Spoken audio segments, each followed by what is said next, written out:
언제나 필승! 네, 반갑습니다. 필승입니다. 자, 테슬라가 이 극심한 변동성 속에서 다시 한번 더 전고점을 트라이하고 있습니다. 사실상 지금은 투자자들 사이에서는 특히나 제 주변의 이제 투자자들 같은 경우에는 이 테슬라를 자동차 회사라고만 이제 보지는 않는 것 같습니다. 저 역시나 그 전부터 테슬라에 대해서 여러 번 분석을 해드렸고 지금 현재 30% 이상 이제 상승을 하고 있는 상황이죠. 다만 만약에 이 회사가 자동차 회사가 아니라 더 나아가 그 어떤 혁신적인 기업이 될 수 있다면, 그러니까 지금의 테슬라가 2010년도, 2011년도의 애플이라면 우리는 어떻게 해야 될까요? 이에 대한 분석을 지금부터 해드리고자 합니다. 테슬라가 왜 자율주행에 강할 수밖에 없느냐? 일단 테슬라 같은 경우는 이미 전 세계 100만 대 이상을 팔았죠. 이미 테슬라의 자동차는 대한민국에서도 전기차 중에서는 압도적인 점유율 1등을 차지하고 있고요. 중국도 마찬가지고 전 세계적으로 전기차 1등 기업은 압도적으로 테슬라가 차지하고 있습니다. 가솔린을 포함하더라도, 그러니까 휘발유차를 포함하더라도 우리나라에서는 이제 수입차 자동차에서 3위까지 올라왔습니다. 그 정도로 굉장히 좀 압도적인 성장세를 보이고 있고, 독보적인 자동차 회사인 것은 분명합니다. 그리고 이러한 차들 가운데서, 그러니까 100만 대 가량을 팔았는데 이 과거에 팔았든 지금 팔았든 아니면 미래에 팔 차든 이 데이터가 계속 쌓이고 있다는 것입니다. 그러니까 테슬라가 심어놓은 이 소프트웨어 기술력을 통해서 지금도 역시나 전 세계 지형에 대한 데이터를 모으고 있고, 사고에 대한 데이터를 모으고 있고, 주행 정도에 대한 데이터를 모으고 있고, 통신에 대한 데이터를 모으고 있는 것입니다. 이러한 데이터를 통해서 인공지능 신경망을 훈련시킴으로써 자율주행에 한 발짝이 아니라 세 발짝 다가가고 있는 그런 느낌이 들고 있을 정도로 굉장히 자율주행, 전기차 시장 중에서도 자율주행에 대해서는 따라올 자동차 회사가 없는 것이 지금 현재의 상황입니다. 따라서 이 하드웨어도 역시나 이러한 소프트웨어와 잘 설계가 되어 있고요. 애플과 다른 점은 이 애플은 하드웨어적인 측면에서는 거의 대부분을 OEM, ODM을 주었죠. 그러니까 중국에서 거의 대부분의 아이폰이 생산된다고 할 정도로 본사에서 이제 하드웨어적인 측면에서 담당하는 것은 거의 없습니다. 그런데 테슬라 같은 경우에는 이 소프트웨어는 물론이고 하드웨어조차 테슬라가 직접 만들죠. 배터리 정도만 LG화학에서 좀 어느 정도 납품을 시키는 수준이고, 거의 대부분의 하드웨어적인 측면을 거의 직접 만듭니다. 그럼으로써 소프트웨어와의 그런 연계가 훨씬 더 잘 되어 있다는 점이 최근 분석 자료를 보면서 좀 나타나고 있는 팩트 중에 하나입니다. 따라서 이 인공지능 설계라던가 아니면 인공지능 설계를 통해서 딥러닝, 그러니까 이러한 자율주행에 대한 훈련을 시키는 것도 좀 자동적으로 일사불란하게 진행이 되고 있다, 이렇게 생각하시면 될 것 같습니다. 따라서 이런 핵심이 되는 이 자율주행을 위한 이런 도로라던가 사람, 표지판, 신호, 다른 자동차, 이러한 것들이 이제 카메라를 보고 그 카메라를 통해서 저장을 하고, 그리고 그 저장된 데이터를 통해서 분석을 하고 더 일일이 업그레이드를 시키고 이런 것이 아니라 그냥 자동으로 다 돌아간다는 거예요. 그 하드웨어 속에서 이 소프트웨어를 필두로 자동으로 돌아가게 한다. 특히나 이러한 윤곽 역시나 이 테슬라는 이 카메라가 굉장히 많은 것으로 이제 유명하죠. 자동차임에도 불구하고 8대의 카메라가 현재는 들어가고 있습니다. 이런 8대의 카메라를 통해서 이 사각지대가 없다는 것입니다. 그래서 최근 들어서는 또 제가 좀 놀랐던 것이, 다른 자동차 회사들은 발표를 안 한 걸 수도 있지만 아직은 나온 자료는 없어요. 일단 이 일론 머스크에 따르면 이 테슬라의 자율주행 기능이 이 고속도로도 아닙니다. 그러니까 뻥뻥 뚫려 있는 고속도로도 아니고 이 신호라던가 자동차 같은 이런 장애물이 많은 시내 주행에서도 이제는 좌회전, 우회전이 가능하다고 밝히고 있습니다. 그러니까 이제는 도로 주행이라던가 아니면 아무것도 없는 상태에서 주차라던가 아니면은 차선 변경, 이러한 주행에 대한 그런 자율주행뿐만 아니라 이제 아예 좌회전도 할 수 있고 우회전도 할 수 있다. 이러한 것이 지금 밝혀지면서 자율주행에 대한 그런 속도가 압도적으로 나오고 있다는 것입니다. 저 역시나 자율주행에 대한 것을 많이 이제 강조를 드리고 있고, 사실상 이 4차 산업혁명의 마지막은 자율주행과 인공지능입니다. 그리고 그 가운데서 뭐 VR, AR을 통해서도 혁신이 분명히 일어날 수 있을 것이라고 생각하고 있죠. 그런데 이 VR, AR이라던가 아니면 전기차라던가 뭐 자율주행에서도 어느 정도의 대한민국에서 좀 경쟁력이 있는 기업들이 꽤 있습니다. 생각보다 꽤 있는데 AI에 대한 기업은 별로 없어요. 제가 지금까지 분석하고 있는데 뭐 거의 없습니다. 거의.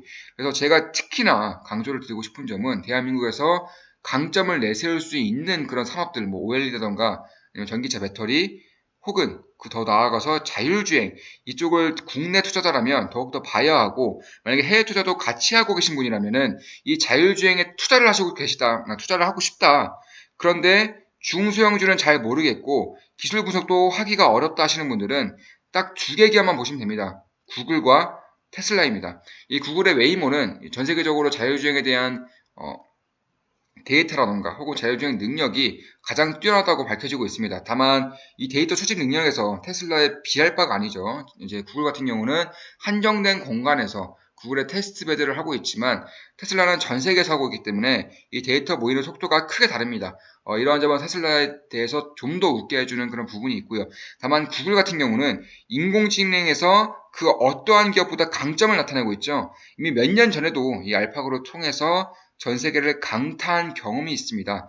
그만큼 인공지능과 자율주행이 결합함으로써 구글 역시나 꽤나 큰 경쟁력을 가지고 있다는 점. 그래서 저 같은 경우는 만약에 대형주 그리고 안정적으로 10년 이상 바라보고 싶다, 그런 자율주행 쪽에서만 보고 싶다 하시는 분들은 이 구글과, 그러니까 알파벳과 테슬라를 반드시 보라고 말씀드리고 싶습니다. 그리고 저는 역시나 테슬라에 대해서 여러 번 강조드리고 있고 이미 크게 상승하고 있는 중이지만 혁신 기업이라는 점에서 지금의 이런 가파른 상승에도 불구하고 저는 조금 더 상승할 수 있는 여지가 남아있다. 물론 장기적으로 봤을 때에는 지금 가격도 어떻게 본다면 물론 조정을 받을 때 크게 받을 수 있습니다. 이러한 혁신 기업 같은 경우는 이 매출액이 받쳐주지가 않기 때문에 크게 이렇게 다시 한번 빠질 수도 있는 상황이 올 수도 있지만, 그렇기 때문에 제가 추후에 이 영상 마지막 부분에서 이제 매수 라인까지 잡아 드릴 겁니다. 그 라인에서 분할로 좀 관심을 가진다면은 장기적으로 봤을 때는 좋은 결과를 낼 수 있지 않을까 이렇게 생각을 하고 있습니다. 물론 제 모든 영상은 매도 추천은 절대 아닌 거 다들 알고 계시죠? 저한테도 도움되는 것이 하나도 없고 매도 추천 절대 아닙니다. 다만 이러한 점을 참고를 하신다면은 분명히 도움이 될 수 있다는 점은 저 역시나 좀 알고 있고, 지금까지 제 영상을 많이 봐오신 구독자분들은 다들 알고 계실 거라 생각하고 있습니다. 이미 이러한 부분에 대해서도 강점을 보이고 있고요. 저 같은 경우는 이런 테슬라는 더 이상 자동차 회사가 아니라는 점, 이 점이 가장 메리트가 있는 것 같아요. 그러니까 테슬라 같은 경우는 이 데이터를 모집하는 그런 양이 다른 기업들과는 차원이 다르게 나오고 있습니다. 그러니까 이 테슬라의 소프트웨어만 팔더라도 엄청난 돈을 벌 수 있는 시대가 곧 올 수 있다는 것이죠. 그러니까 이 테슬라의 장기적인 현금 창출에 대한 수단은 이 전기차가 될 수도 있지만, 반대급부로서는 자율주행에 대한 알고리즘이라던가 자율주행에 대한 인공지능, 자율주행에 대한 기술력, 이런 것들이 될 수 있다는 점이 저에게는 조금 더 매력적으로 다가오는 것이기도 합니다.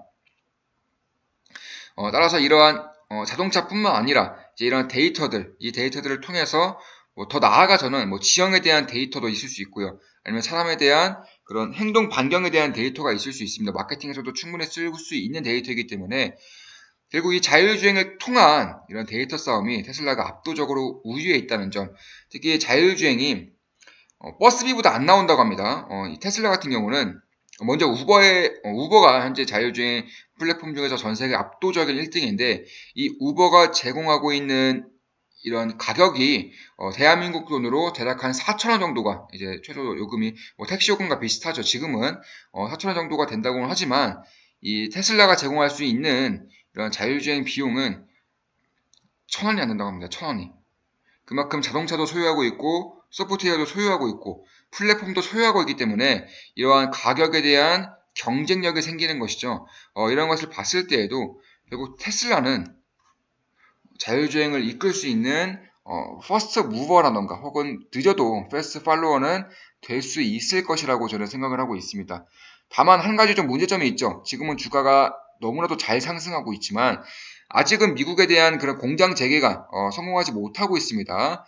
현재 미국의 이런 의원들과 마찰이 상당히 심하게 나타나고 있고, 좀 직접적으로 앨런 머스크에게 요구를 할 정도로 이러한 마찰이 심하게 나타나고 있다는 점, 그리고 미국의 이런 공장 재개가 아직도 재개되지 못하고 있다는 점, 다른 자동차 회사들 같은 경우에는 슬슬 재개가 되고 있거나 아니면 이미 재개가 되었어요. 테슬라는 아직도 못하고 있다는 점, 이런 것을 봤을 때에는 리스크로 작용할 수 있다. 그러니까 주가에 대한 조정에 대한 빌미로 작용할 수 있다는 점은 좀 염두에 두셔야 될 필요가 있습니다. 그러면 과연 지금이 만약 아니라면 조금 더 조정을 받았을 때 좀 관심을 가지고 싶다거나 지금 가격은 좀 무섭다 하시는 분들은 좀 관심을 가실 만한 가격대를, 그러니까 매력적인 가격대를 좀 말씀을 드리겠습니다. 물론 매수 매도 추천은 절대 아닙니다. 보시면 이 라인대가 좀 지지라인이 꽤나 강하다는 것을 이제 알 수가 있습니다. 이 라인대, 그리고 이 라인대, 예, 이런 식으로 내려가면은 결국 670달러 부근, 670달러 부근에서 450달러 부근은 굉장히 매력적인 구간이 될 수 있다. 물론 지금도 장기적으로 봤을 때에는 충분히 메리트가 있을 수 있다라고 생각하지만 조금 보수적인 투자라던가 아니면 저와 같은 어, 달리는 말에 타기보다는 결국 소외받는 기업들이 앞으로 치고 나갈 수 있는 모멘텀이 만들어지기 그 직전에 이제 좀 관심을 갖는 것을 좋아하시는 분들은 다시금 테슬라가 지금보다는 덜 관심을 받을 때 그때가 기회가 될 수 있을 것이다라고 저는 생각을 하고 있습니다. 따라서 이때를 잘 노리신다면 저는 장기적으로는 뭐 좋은 결과가 있을 수 있다 이렇게 생각을 하고 있습니다. 지금까지 이제 테슬라에 대한 분석이었습니다. 사실상 저는 국내 기업들도 조만간 좀 말씀을 드리겠지만 자율주행은 반드시 봐야 한다고 생각하고 있습니다. 그만큼 혁신이고 사람의 눈에 그리고 사람의 실생활에 아주 밀접하게 관련이 되어 있기 때문에 저는 이쪽에서 버블이 반드시 생길 것이라고 생각을 하고 있습니다. 따라서 며칠 내에 국내 기업들도 한 개, 두 개 기업씩 소개를 시켜드리겠지만 이 부분에 대한 관심도는 반드시 가지시길 바라겠습니다. 지금까지 필승이었습니다. 시대 흐름을 읽을 수 있도록 함께 투자할 수 있도록 더 노력하겠습니다. 필승이었습니다. 필승!